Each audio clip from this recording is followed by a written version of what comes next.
Howdy, everybody. Humanities Shasta College. How's it going? It is our last week.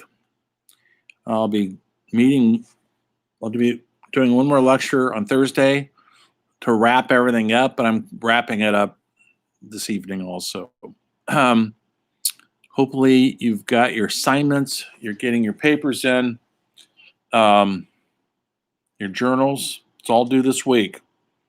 Get it in by Friday, everything. No. Get it in by Friday. My cat is misbehaving. He's going to get a good beating in a minute. Just kidding. Spoiled rotten. Get everything in by Friday. If it's after Friday, it'll be not accepted because class is over. The semester is over, so don't be late. When it comes to grading everything, because I'm a little bit slow on everything, my apologies. I blame the pandemic on everything. So please, it's the pandemic's fault, not mine. Final grades aren't due for a week after the last class, and I'm going to need the entire week. So don't text me or email me saying, where's my final grade? You'll get it within a week, and you'll be happy. And hope you aren't too disappointed. Like I tell everybody, you've got to earn your grade in this class. And if you work hard, you'll earn it. You'll do fine. If you slack off a little bit, you won't do so good. So you've got the final paper due and the final essay due, and then the journal. And then you're done, folks. We're done this week. Then you have a whole month off to do whatever it is you do. And I hope you do something interesting, although be safe out there. The pandemic is far from over. I'm not going to talk very long tonight. No more assignments, so don't look for those. I'm going to show another video because I'm going to just kind of bounce around a little bit. The last couple subjects we've been dealing with, like buildings, for example. A lot of you in your discussions, I've noticed, never thought about buildings before. That's good. That's okay. You think about buildings, they're kind of like, well, we live in buildings. We go to buildings. We're shopping at buildings. Everything we do has to do with a building. That's part of who we are as humanities. We spend more time in buildings than we do probably doing anything outside the building. And so they're important.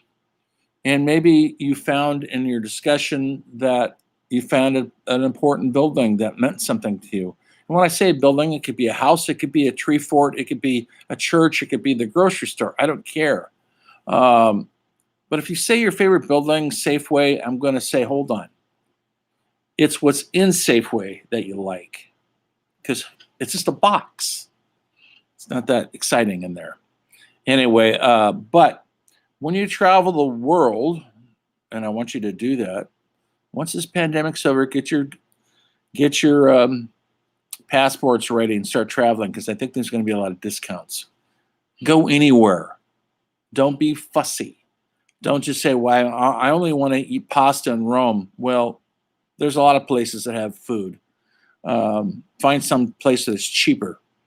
Go there, walk around, absorb the old buildings. Now, in the discussion, I ask you to kind of cite one of your favorite buildings or your unfavorite building. I have a lot of those, folks. Most of what I see is not favorable, in my opinion. Strip malls and cookie cutter houses don't inspire me personally, because I have a higher aesthetic, and hopefully maybe you do too. But I would say when I travel, especially when I was in Europe, I always gravitated towards the old buildings, museums, not just because what's in the building is really important. Obviously, that makes the building. Um, so if you have a tire shop and in a great building, how much memories do you have about that great tire shop in that great building? Or is it a waste of a great building? Nothing against tire shops, but I'm just saying some ordinary endeavor is in a really cool building. That happens a lot. Right now in Reading, my little favorite buildings are called Grillinger Steel. It's right downtown on California Street. It's a great building. I'd like them to make it into workspace lofts for artists, but right now it's cranking out metal, steel. But it's a great old building, and I hope they don't tear it down because it's got some history to it and personality, design. It's got a pleasing look to it, the flow of it, even though what's inside of it is just kind of a factory. There's some good buildings downtown Reading, not very many left. The Arts Council's a wonderful building. The fire department next door to it is an Art Deco building. Who would have thought Reading would have had a cool fire department, but it does. And then I would go, the next step up would be churches. And usually Catholic churches, because they usually have cathedrals. Some of them. All Catholic churches aren't cathedrals, folks. You have to be blessed to have a cathedral, and your building has to adhere to cathedral standards. Do you know what those are? Next time you go into a Catholic church, it has to qualify for cathedral, and one of the qualifications, it has to be in the shape of a cross. That's right, folks. Look it up next time. Next time you're in a wonderful Catholic church, doesn't matter if you're not Catholic or not. I'm not Catholic. But I appreciate the design and the concepts of those churches. I do. Because they're grandiose. They're trying to speak to a higher source, supposedly. And so they're building these buildings in order to make their plea heard or their prayers heard. So when I went to Europe, I'm in France. I'm walking up and down the streets. You see incredible old buildings everywhere, not so much here in the United States because we're not that old. But I see the sign that says the oldest Catholic church in Paris. And so I had to go over there. And it was free, folks. You could go to these churches. And it was wonderful. It's very Gothic. The architecture is Gothic, meaning it's not exactly, it's kind of spooky. Yeah. And you go into it, the ceiling went way high. It's dark. You can't see what's up there, but you can see mysterious painted windows up there, stained glass windows. You look down towards the altar, and it's got a very ritualistic aspect to it. Well, I talked to one of the priests there, and I said, "Hey, why does this Catholic Church intimidate?" Because it does. It's intimidating. And he said, "Well, that's the point of it." He said, "It's to make you feel small in the face of your creator, if you believe in that." I don't follow any religion, but I did light a candle that day for my life and for a former girlfriend of mine. Didn't do any good, though, but I lit it because I like ritual. I like to see, and the ritual was very strong in that church, but it was a very intimidating church. It's almost as if in the bell tower, Dracula could live there. It looks Gothic, and Gothic horror stories have always used architecture like that. Anyway, so and then you could go into other museums there, like the Louvre, the museum, which is, not only is the building design monumental, but of course what's inside is monumental. Some of the greatest art in the world. Mona Lisa is one of them, but not one of my favorites. There are other things in there a lot better than the Mona Lisa, although everybody goes to the Mona Lisa and takes a photo and they walk out They don't even look at half the other stuff. It's a tourist attraction, that's for sure.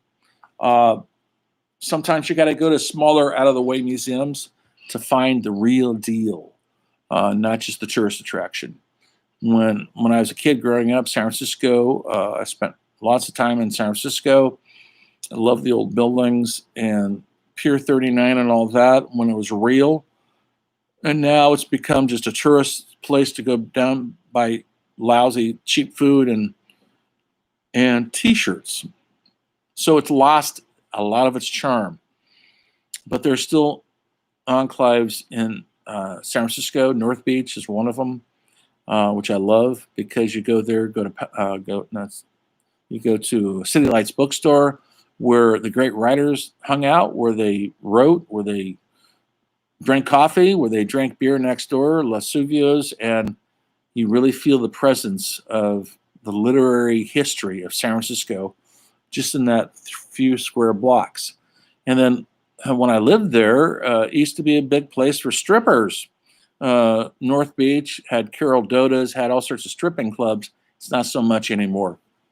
Now tourists go there and they don't want the little kids to be upset by seeing a stripper. Everything changes for the better, for the worse. I think it gets less authentic. The more commercial it becomes, the tourists make it less authentic because then people are trying to make it safe for everybody. And you know what, folks? The world is not safe. We need to see stuff that isn't safe. We need to travel and experience places that aren't necessarily safe, meaning for our ethics, our morality. I'm not saying go to a war-torn country where a war's going on. That's not the safety I'm talking about. I'm talking about your ethical purity. If you can't take seeing a stripper because you think it's against some belief you have, well, I would say look at your belief closer. Because what's wrong with the human body? You have problems with that? Anyway, so buildings are really important. And I know people were going, why are we talking about buildings? Well, because of this. And then I ask you to look at a building that might mean something to you. And a lot of people talk about homes they were raised in. It's not necessarily the building they're talking about, but it's what the building represented. And this is a humanities class. And today, I'm just kind of freewheeling on what does humanities mean to us? Well, if it doesn't mean what we're going through as human beings, and that's everything from early art, poetry, literature, movies, music, and the buildings we live in, we spend most of our time in, what does it mean? That's a good question. That's a question we're all trying to struggle to understand. There's no answer to it, folks. It's an existential question. You know what they say in Zen, it's not about the answer, it's about the journey to get the answer. And that's why the humanities matter. That's why it's more important, really, than almost anything we can imagine. Because it's the best we've done as humans. And we've done some rotten things also. But we've done some awesome things. And we've made our mark. And we make our marks through the art we create, the buildings we build. And it says, we were here and we mattered.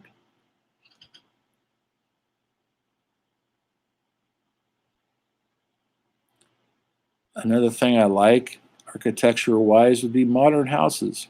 And I don't mean the mansions that all look alike. That is boring, in my opinion. Yeah, they must be nice places to live if you can afford it. But way back in the 1940s and 50s, there's architects that were cutting-edge architects that were doing work they called modern architecture in the mid-century architecture, and it put a stamp on the entire country.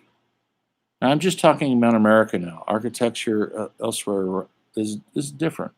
Like, for example, in Sweden, 99% of the houses are painted red. Why do you think that is?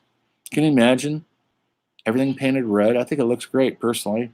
I'm tired of beige and white, which we got here, a lot of that here in the North State. Modern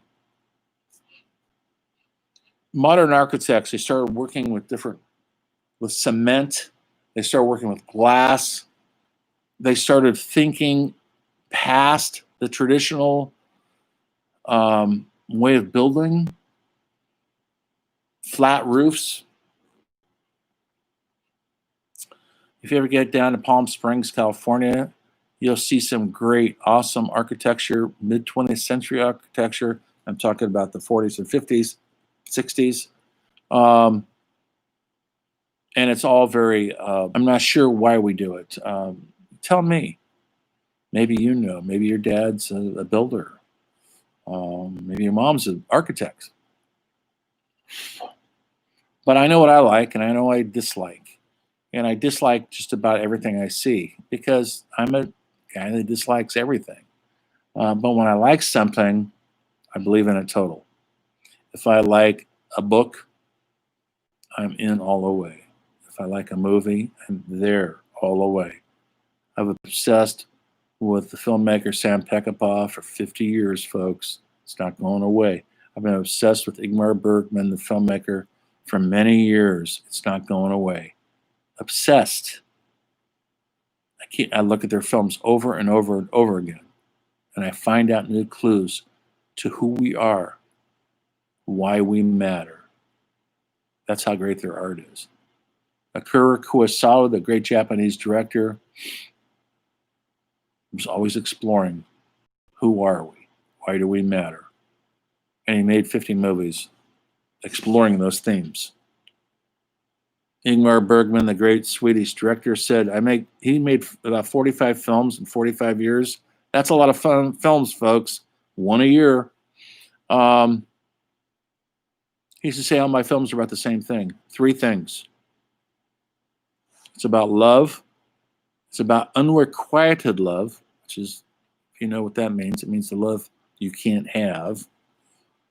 And it's about my confrontation with God.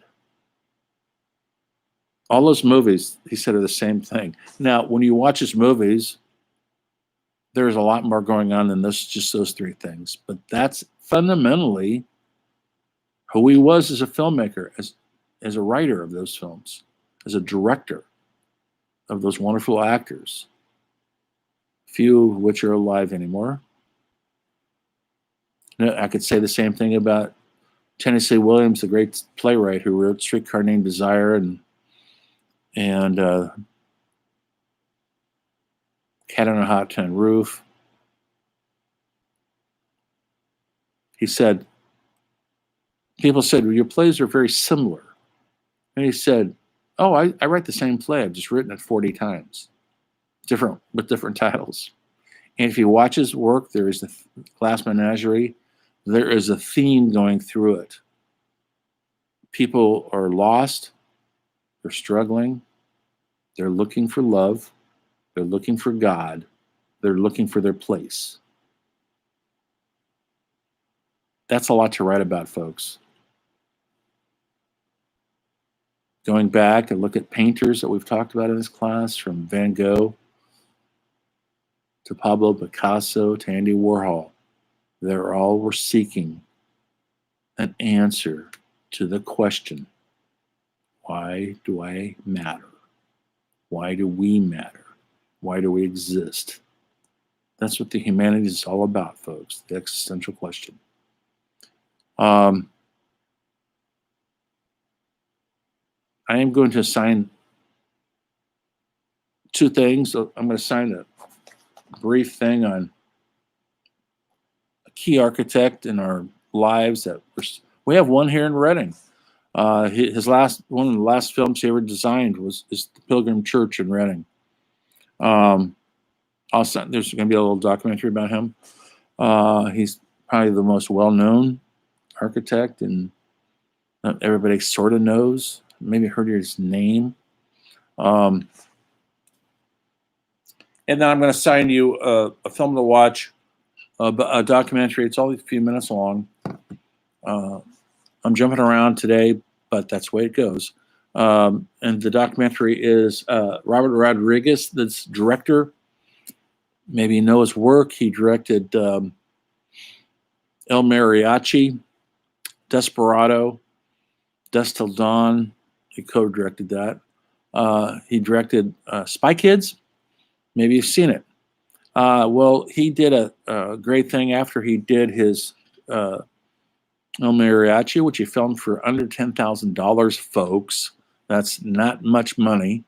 He got a huge career out of it. And so he gave back. By giving back, he did this thing called a 10-minute film school. And I want you guys to just look at it. It's only a few minutes long. And he essentially cuts down to cut through the BS, make your movie, no matter what, with whatever you have. Don't get hung up with money, or you don't have the right equipment, you don't have the right contact or the right actors. Don't get hung up on that. Make your movie if you've got the desire to tell a story.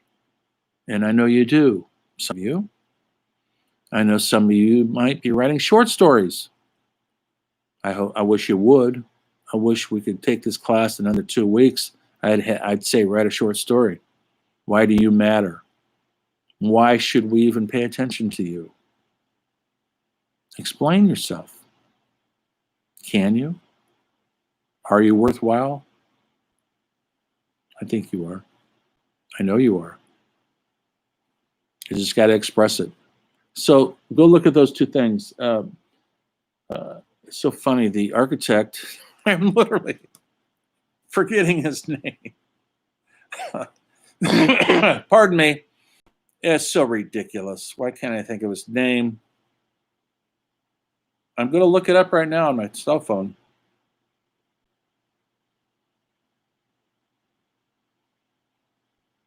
Here we are. Come on. Oh, Jesus. Of course. Frank Lloyd Wright. Just go check that one. I'm going to show you a little documentary on him. Frank Lloyd Wright was a revolutionary builder. Ayn Rand wrote a novel about him, based on him, called The Fountainhead. Great novel, really good movie, about an architect who would not change his vision for anything. No matter money, he'd walk away from it. Frank Lloyd Wright made some of the most unique houses and buildings we've ever seen. Were they all successes? No, absolutely not. For example, the Pilgrim Church, which is only a couple blocks from my house, maybe you know it, in Reading, off Eureka Way. Go there, tour the church. He built that. It was one of the last things he did because he died in 1959. And he was known for classically not making waterproof buildings. He built this building. Everybody loved it. It's unique, absolutely. But is it perfect? No. And so the first year it was there, it was raining. Yes, folks, it used to rain in Reading. And the roof was leaking everywhere. That's a flaw in the building of it. It's a flaw in his design. He had a tendency to do roofs that were flat, and they were not perfect. They were aesthetically amazing. And so the person who ran the church actually called Frank Lloyd Wright before he died and said, what do we do? The house has a guarantee, the church has a guarantee on it. We paid for this amount and the roof leaks. And Frank Lloyd Wright, you know what his answer was? This is true, folks. You can look it up. He said, well, get some buckets. That's how he hung up. That was it. That's your issues. I design them. You build them. Get some buckets. I'm not responsible for leaky roofs, which is kind of funny, but not for somebody who had to pay the money for him to design the building. Anyway, I'll post that little documentary. I'll post the Robert Rodriguez Film School. Maybe it'll inspire you. I'm going to have one more lecture on Thursday, which will be our last class. I'll wrap it up. So I hope to see you there. Until next time, Do something creative. Show your humanity. Don't just go along to get along. You're strong individuals. Stand out. Do something. Anything. As long as you don't hurt anybody. On that thing, next time.